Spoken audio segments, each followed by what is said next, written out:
এই তুই এটা কাকে ধরে নিয়ে এসেছিস এরশাদ? এটা মেয়ে নাকি ছেলে? এরশাদ কাল সারা রাত না ঘুমিয়ে বিভিন্ন জায়গায় খোঁজ লাগিয়েছে সাইন ল্যাঙ্গুয়েজ শিক্ষকের জন্য। বহু কষ্টের পর একজন বিখ্যাত সাইন ল্যাঙ্গুয়েজ শিক্ষকের খোঁজ পেয়েছে। তার নাম হলো অ্যান্ডি হুক। এরশাদ এমন নাম শুনে ভেবেছিল সে হয়তো কোনো ছেলে হবে। কিন্তু সরাসরি অ্যান্ডি হুককে দেখে এরশাদ সেখানেই জমে যায়। কিন্তু তার যে এখন কিছুই করার নেই। এত কম সময় এত ভালো সাইন ল্যাঙ্গুয়েজ শিক্ষক সে কোথায় পাবে? তাই কোনো মতে অ্যান্ডি হুককে আয়াজের বাড়িতে নিয়ে যায়। Underscore flashback. আজ বেশ অনেকক্ষণ যাবৎ ধরে তার বাড়ির ড্রয়িং রুমে পায়চারি করছে। এরশাদকে সে 11টায় আসতে বলেছিল। এখন 11টা 10 বাজে। এখনও এরশাদ আসছে না। কিছুক্ষণ পর কলিং বেল বেজে উঠল। আয়াজের বাড়ির সার্ভেন্ট গিয়ে দরজা খুলে দেয়। আয়াজ নিজেকে ঠিক করে গম্ভীরভাবে 2 হাত পিছনে মুঠ করে দাঁড়িয়ে রো। এরশাদ ভয়ে ভয়ে আয়াজের সামনে আসলো। এরশাদের পিছনে অ্যান্ডি হুক। এরশাদ আয়াজকে অ্যান্ডি হুকের সাথে আয়াজের পরিচয় করে দিল। ভাই, ইনি হলেন অ্যান্ডি হুক। ইনি বাংলাদেশের সবচেয়ে বড় সাইন ল্যাঙ্গুয়েজ শিক্ষক।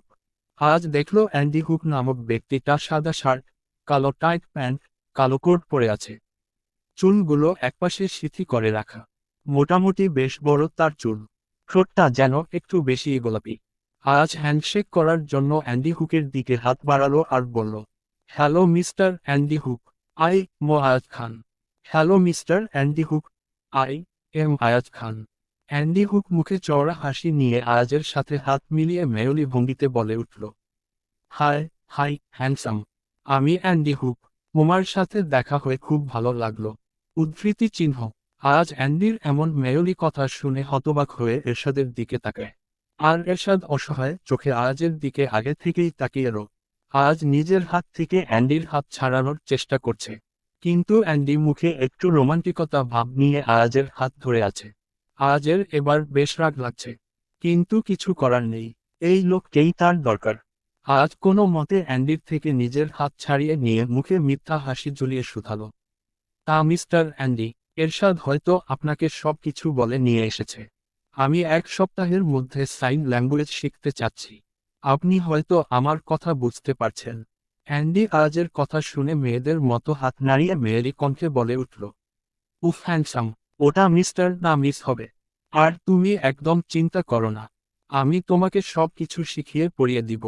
তারপর দেখবা তুমি আমাকে ছাড়া আর কিছুই বুঝো না। অ্যান্ডির এমন কথায় এরশাদ বিষম খেল। আজ কটমট চোখে এরশাদের দিকে তাকায়।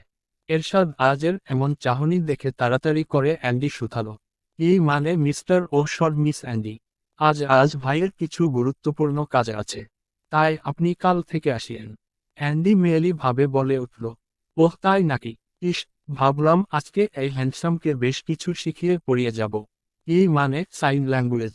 আচ্ছা থাক, কালকে তো তোমার সাথে দেখাই হচ্ছে হ্যান্ডসাম। বাই। মেয়েদের মতো হাত নাড়িয়ে আজের থেকে বিদায় নিয়ে অ্যান্ডি চলে গেল।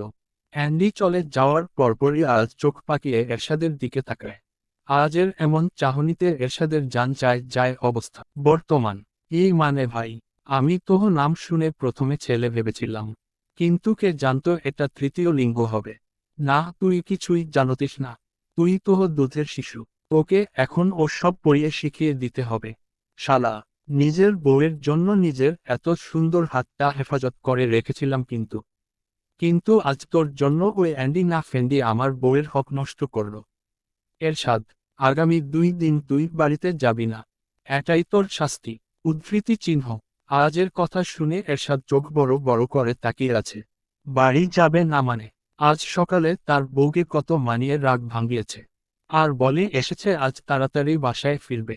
এখন যদি 2 দিনেও সে বাড়ি না যায় তাহলে তো তাকে সারাজীবন বউহীনা কাটাতে হবে। ভাই, ভাই এমনটা করবেন না প্লিজ। 2 দিন বাসায় না গেলে এই বয়সে বউ ছাড়া হয়ে যাব। প্লিজ ভাই, এই শাস্তি দিবেন না।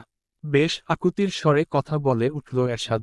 আজ সোফা গিয়ে আয়সি ভঙ্গিতে বসে শুধালো, লজ্জা করে না এক অবিবাহিত মাসুম ছেলের সামনে এত বউ বউ করতে? আর বউকে এত ভয় পাস কেন তুই? বউ কি বাঘ না ভাল্লুক যে বউকে ভয় পেতে হবে? যারা বউকে ভয় পায় তাদের সবাইকে ধরে উগান্ডা পাঠিয়ে দেওয়া দরকার।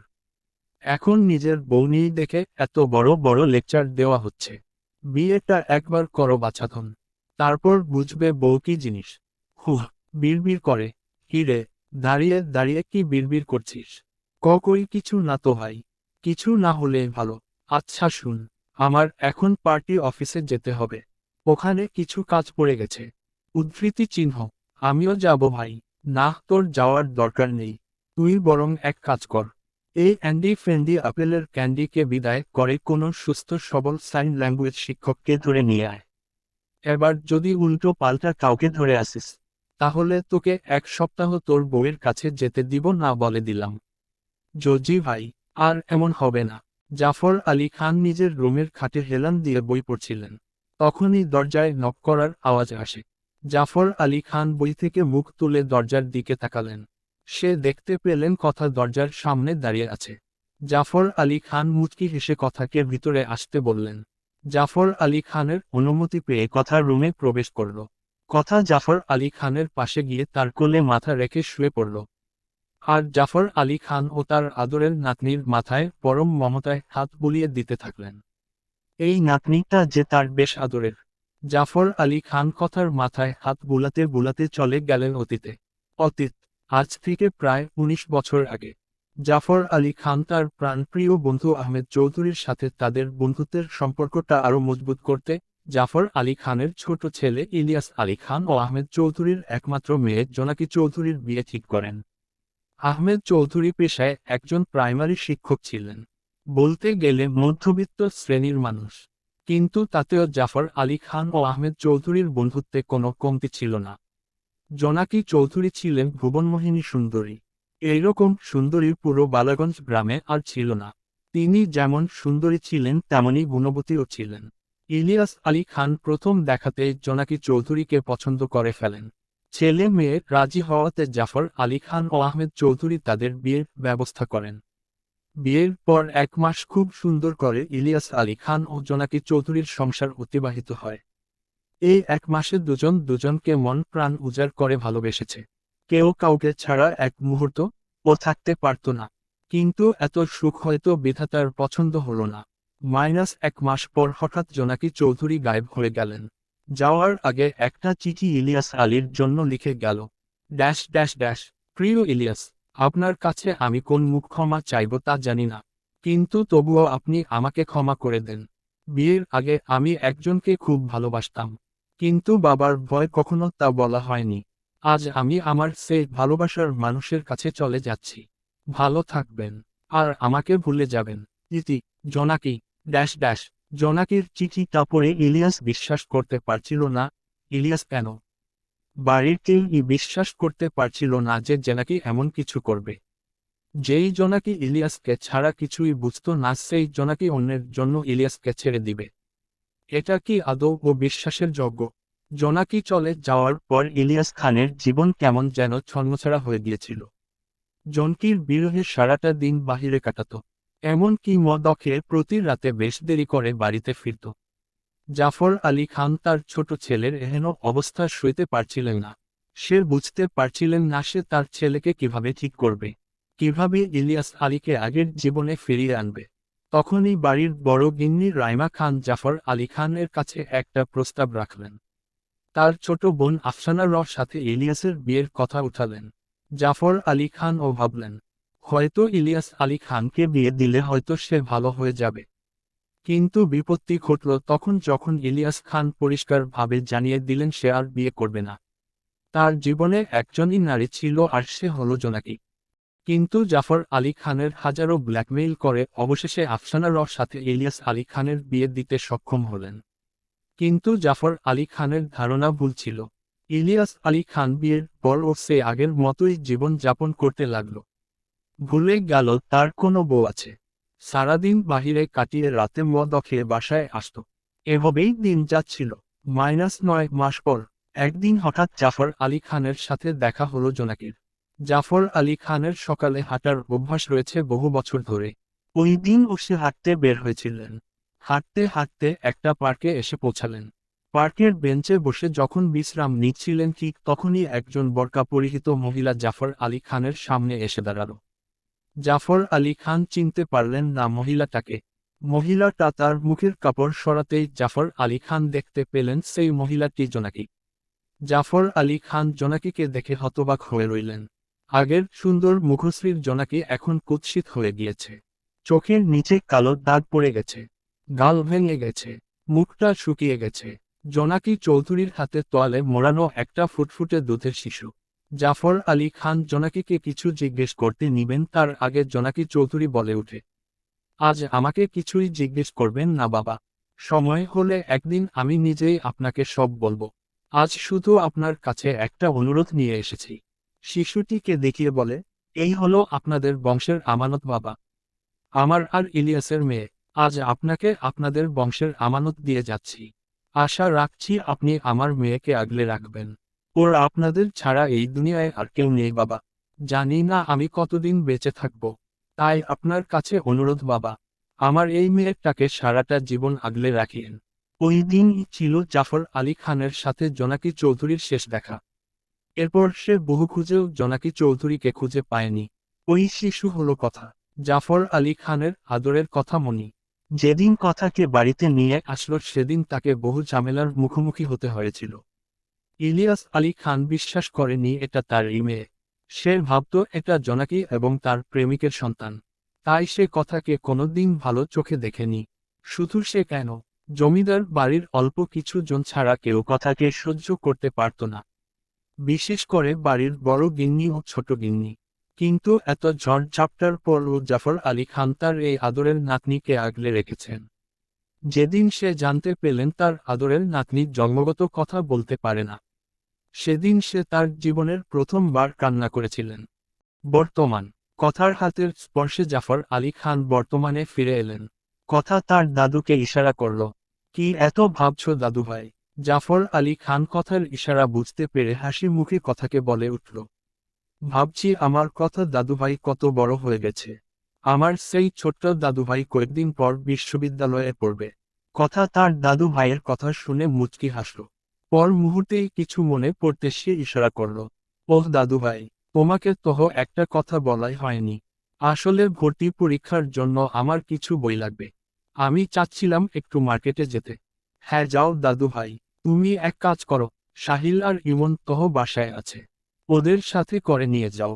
আর হ্যাঁ, আজ কিন্তু বাড়ির গাড়ি করে যাবা। আমি তোমাকে নিয়ে আর ঝুঁকি নিতে চাই না। কথা হাসি মুখে জাফর আলী খানের কথায় সায় জানালো।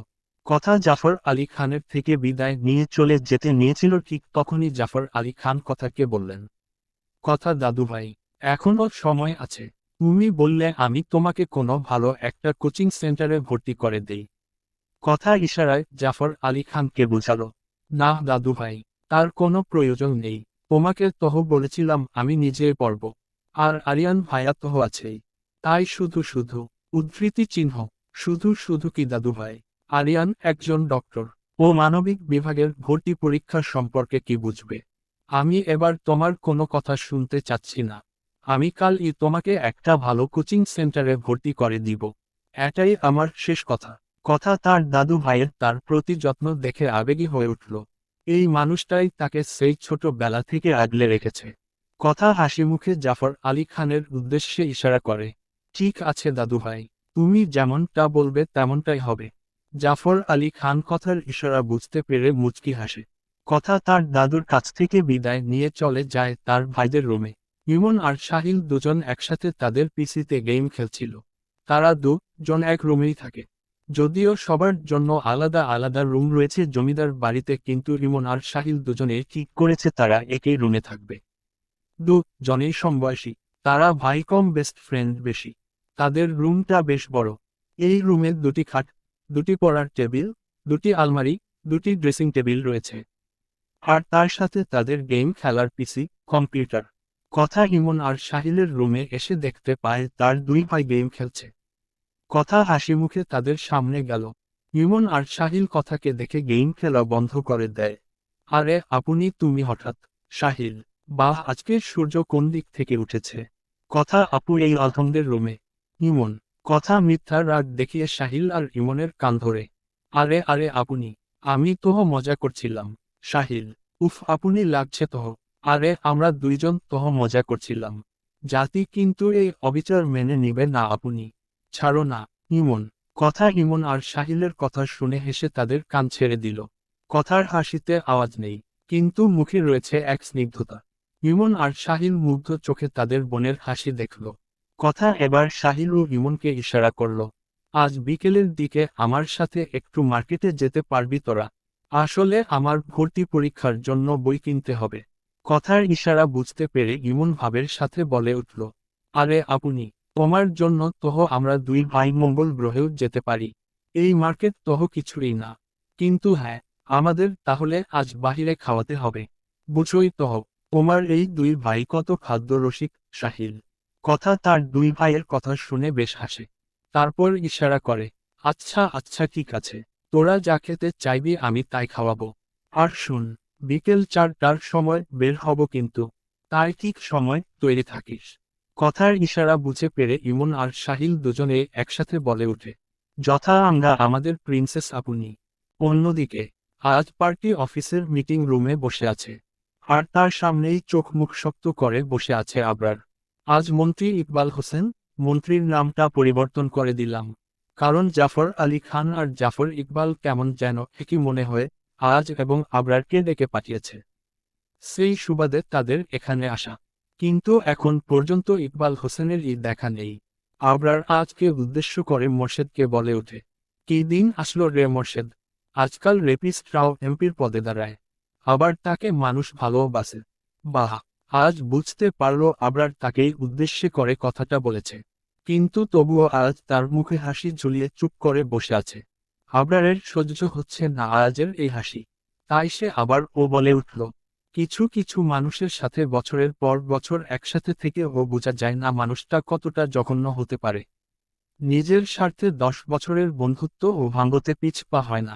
এরা শুধু পারে নিজের স্বার্থ হাসিল করতে। আরে আমি কাকে কি বলি? যেই ছেলের মায়ে বিয়ের আগেই প্রেগন্যান্ট হতে পারে সেই ছেলের কাছ থেকে আর কি আশা করা যায়? আজ এতক্ষণ মুখ বুঝে আবরারের কথা শুনছিল। কিন্তু যে আবরার আজের মাকে নিয়ে কথা উঠালো, সেই আজ আর নিজেকে ধরে রাখতে পারল না। সে দৌড়ে গিয়ে আবরারের কলার ধরে উঠিয়ে হিসাহিসিয়ে বলে উঠল, আমাকে যা বলার বল, কিন্তু আমার মাকে নিয়ে আর একটাও বাজে কথা বললে এখানেই তর্ক বড় করব আমি। আবরার আজের হাত থেকে নিজের কলার ছাড়িয়ে নেওয়ার জন্য চেষ্টা করতে করতে হিসাহিসিয়ে বলে উঠল, কেন?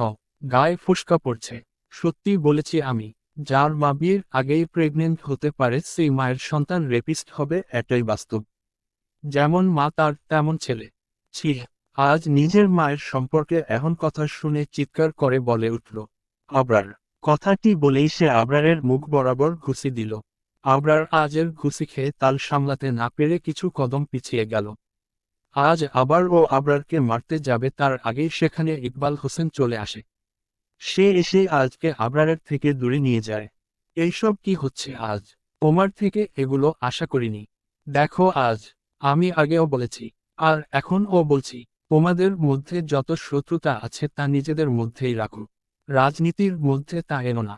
আজ একবার হিংস্র চোখে আবরারের দিকে তাকিয়ে পার্টি অফিস থেকে বের হয়ে যায়। আর আজের মারের কারণে আবরারের ঠোঁটের কোণে হালকা কেটে রক্ত বের হয়। আবরার হাতের উল্টো পিঠ দিয়ে রক্তটুকু মুছে বাঁকা হাসে। আজ ফুল স্পিডে গাড়ি চালাচ্ছে। মনে জ্বলছে বহু বছরের জমা করা আগুন। টানা 1 ঘন্টা গাড়ি চালিয়ে আজ পৌঁছেছে আদিত্যপুর গণকবরের সামনে। গাড়িটা কবর স্থানের বাহিরে রেখে তটস্থ পায়ে ছুটে চলল কবর স্থানের ভিতরে। আজ বেশ পুরনো দুটো কবরের সামনে গিয়ে হাঁটু গেড়ে বসে পড়ল। আজ নিজের আবেগ কারোর সামনে প্রকাশ করে না। তার কাছের মানুষের কাছে আজ বেশ হাসিখুশি মানুষ। আবার রাজনীতিতে আজ বেশ গম্ভীর প্রফেশনাল একজন মানুষ। আজ বেশ কিছুক্ষণ পর কবরের দিকে তাকিয়ে ভাঙ্গা গলায় বলে ওঠে, তুমি আমাকে এভাবে কেন ছেড়ে চলে গেলা মা? তুমি জানো না, তোমাকে ছাড়া থাকতে আমার ঠিক কতটা খারাপ লাগে। মা, আজ আবরার আমাকে অনেক ব্যথা দিয়েছে মা। যেই আবরার আমার ছোট্ট ব্যথায় অস্থির হয়ে উঠত, সেই আবরার আজ তোমাকে নিয়ে খারাপ খারাপ কথা বলেছে। মা, ও মা, তুমিই বলো, আমি কি তোমার জারজ সন্তান? বলো না মা। আমি জানি আমার মা ছিলেন একজন পবিত্র নারী, একজন শুদ্ধতম মা, আর আমি হলাম আমার মায়ের ঔরসজাত সন্তান। কিছুক্ষণ চুপ থেকে নিজের সমস্ত আবেগ দিয়ে চিৎকার দিয়ে বলে ওঠে, তাহলে দুনিয়ার সবাই কেন বলে আমি তোমার জারজ সন্তান? কেন বলে তুমি অপবিত্র ছিলে? কেন বলে তোমার আর বাবার কখনো বিয়ে হয়নি? কেন? কেন? মা, আজ আমার ভীষণ কষ্ট হচ্ছে মা। তাকিয়ে দেখো, তোমার মানিকের পাশে আজ কেউ নেই। তোমার মানিকটা আজ বড্ড একা হয়ে গিয়েছে। সবাই কেন আমাকে ছেড়ে চলে যায় মা? কেন আমার সাথে থাকতে চায় না? কথাগুলো বলতে বলতে আয়াজের চোখ দিয়ে 2 ফোঁটা পানি ঝরে পড়ে। বেশ কিছুক্ষণ ওভাবেই বসে থেকে আয়াজ নিজের চোখ মুছে বলে ওঠে, আজ তোমাকে কথা দিচ্ছি মা, যেই জমিদার বাড়ির মানুষদের জন্য তুমি আমাকে ছেড়ে চলে গিয়েছো, যেই জমিদার বাড়ির মানুষদের জন্য আজ আমি ছন্নছাড়া জীবন যাপন করছি, যেই জমিদার বাড়ির মানুষদের জন্য তুমি ধুকে ধুকে মরেছ, সেই জমিদার বাড়ির একটা মানুষকেও আমি ছাড়ব না। কাউকে না, বিশেষ করে রওশন আলী খানকে। আমি আসছি আপনাদের জীবনে তাণ্ডব হয়ে, আমার প্রতিশোধের বদলা নিতে। তৈরি থাকুন। বিকেল 4টা। কথা, ইমন আর সাহিল বের হয়েছে গাড়ি নিয়ে। তারা প্রথমে মার্কেটে যাবে কথার জন্য বই কিনতে, তারপর একটা রেস্টুরেন্টে যাবে খাওয়া দাওয়া করতে। কথা আজ ছাই রঙের চুড়িদার পরেছে, ম্যাচিং করা ঝুমকো, চোখে গাঢ় কাজল, ঠোঁটে হালকা গোলাপি রঙের লিপস্টিক, 2 হাতে ম্যাচিং কাচের চুড়ি। আজ পুরনো কথাগুলো ভাবছে আর গাড়ি চালাচ্ছে। আজ সেই সব দিনের কথা ভাবছে যখন আবরার আজের সামান্য ক্ষততেও অস্থির হয়ে যেত। সবসময় আজকে খুশি রাখার চেষ্টা করত, আজের জন্য নিজের জীবন বিলিয়ে দিতেও পিছপা হতো না।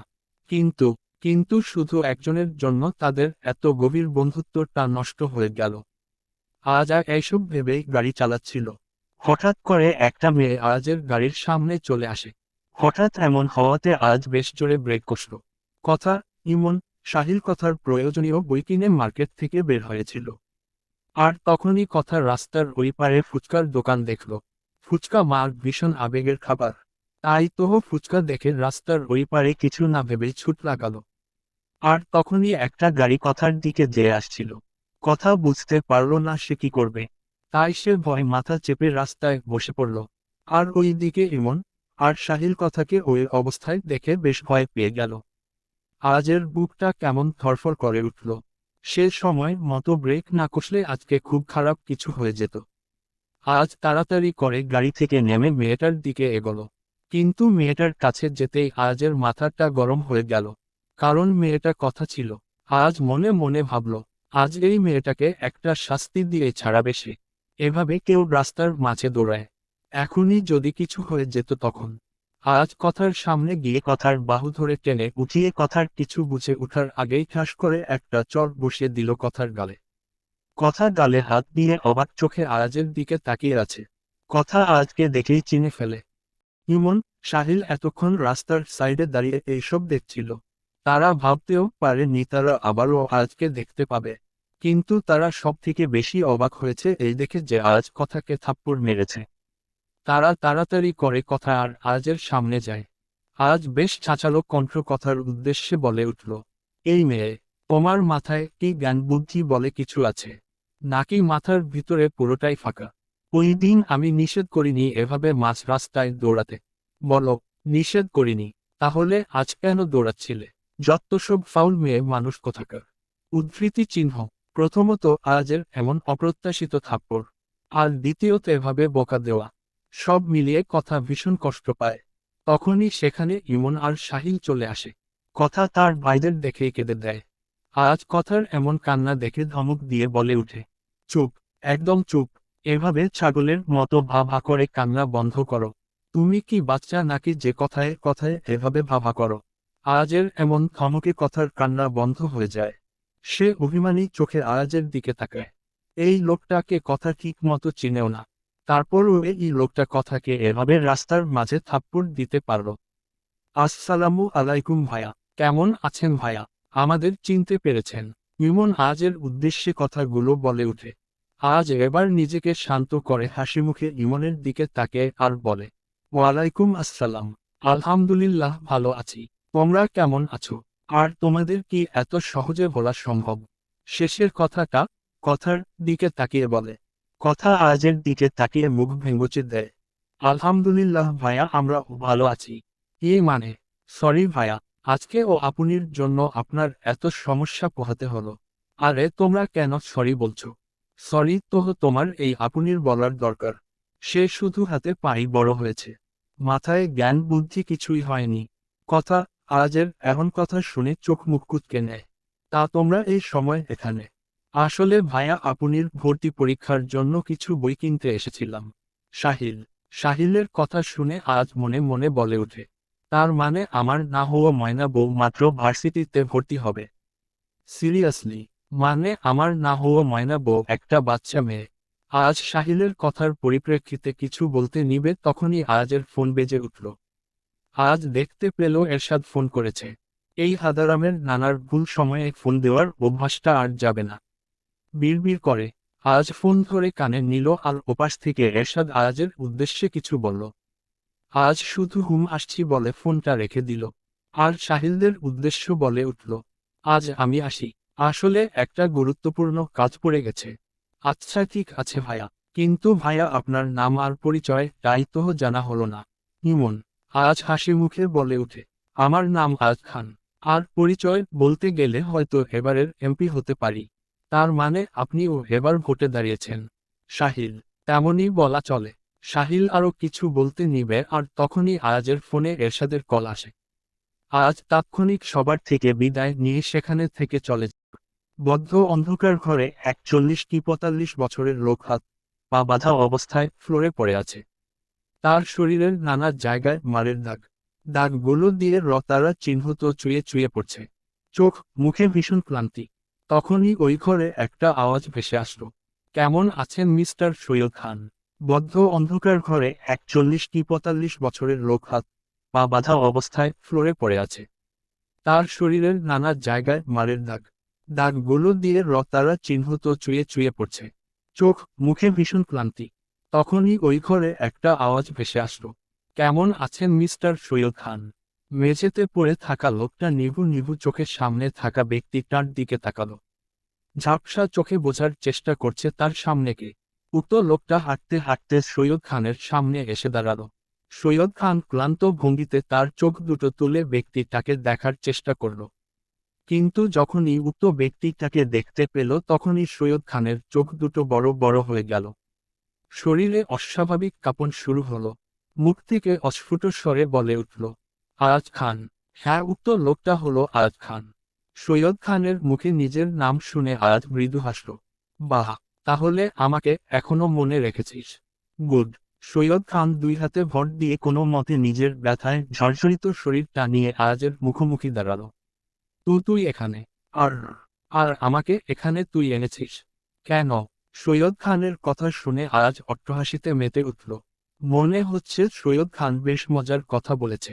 ঘরের এক কোণে এরশাদ দাঁড়িয়ে আছে। আয়াজের এমন শান্ত রূপ তাকে ভীষণ ভয় পাইয়ে দিচ্ছে।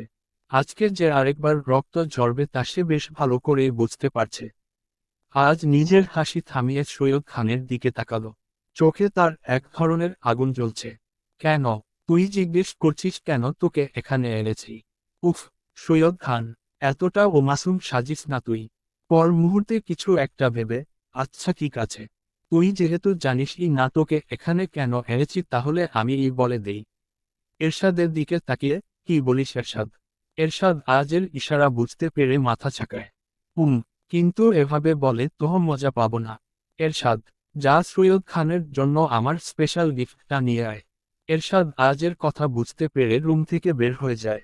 আর কিছু সময়ের ব্যবধানে এরশাদ ঘরে প্রবেশ করে আর সাথে করে নিয়ে আসে একটা কাঁটাযুক্ত চাবুক। এরশাদ ঘরে প্রবেশের সাথে সাথে দুইজন শক্তপোক্ত শরীরের দানব আকৃতির দুইজন লোকও প্রবেশ করল। লোক দুটো এসেই সৈয়দ খানকে ধরে কোথাও নিয়ে যাচ্ছে। সৈয়দ খান ভয়ে চিৎকার করে উঠল, আমাকে কোথায় নিয়ে যাচ্ছে এরা?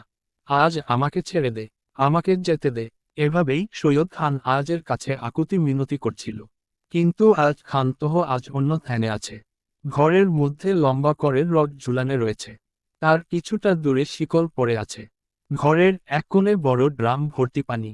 এক পাশে এক বিশাল সুকেশ, যেখানে রয়েছে বিভিন্ন রকমের কেমিক্যাল, অ্যাসিড। ঘরের আশেপাশে ছোপ ছোপ রক্ত ছড়িয়ে আছে। রক্তগুলো শুকিয়ে গেছে। এই জায়গাটা বালাগঞ্জ থেকে বেশ দূরে জৈন্তিয়া পাহাড়ে অবস্থিত। ঘন গাছপালায় ঘেরা জায়গার মধ্যে এক ভাঙা আধপোড়া বাড়ি। এই বাড়ির নাম মৃত্যুপথ কুঠি। নামটা অবশ্য আজেরই দেওয়া। সৈয়দ খানকে রডের সাথে উল্টো করে ঝুলানো হয়েছে। পা দুটো একসাথে করে উল্টোভাবে বাঁধা। হাত দুটো নিচে ঝুলে আছে। আজ এরশাদের থেকে কাঁটাযুক্ত চাবুকটা নিয়ে সৈয়দ খানের চারপাশে ঘুরছে। সৈয়দ খান ভীত নয়নে আজের দিকে তাকিয়ে আছে আর আকুল গলায় মুক্তি চাচ্ছে। আজ একটা পৈশাচিক হাসি দিয়ে বলা শুরু করে, আজ থেকে প্রায় 10 বছর আগের কথা মনে পড়ে সৈয়দ। মনে পড়ে সেই দিনের কথা, যেই দিন মিথ্যা ছলনায় আমার শরীরে ড্রাগস দিয়ে আমাকে একটা মেয়ের সাথে এক রুমে আটকিয়ে রেখেছিলি। আমার সামনেই তুই আর তোর গ্যাংরা মিলে ওই মাসুম মেয়েটার উপর কুত্তার মতো ঝাঁপিয়ে পড়েছিলি। মনে পড়ে। কথাটি বলেই আজ নিজের সর্বশক্তির সাথে চাবুক দিয়ে সৈয়দ খানকে আঘাত করে। কাঁটাযুক্ত চাবুকের আঘাত শরীরের পড়ার সাথে সাথেই সৈয়দ খান ভুবন কাঁপিয়ে চিৎকার দিয়ে ওঠে।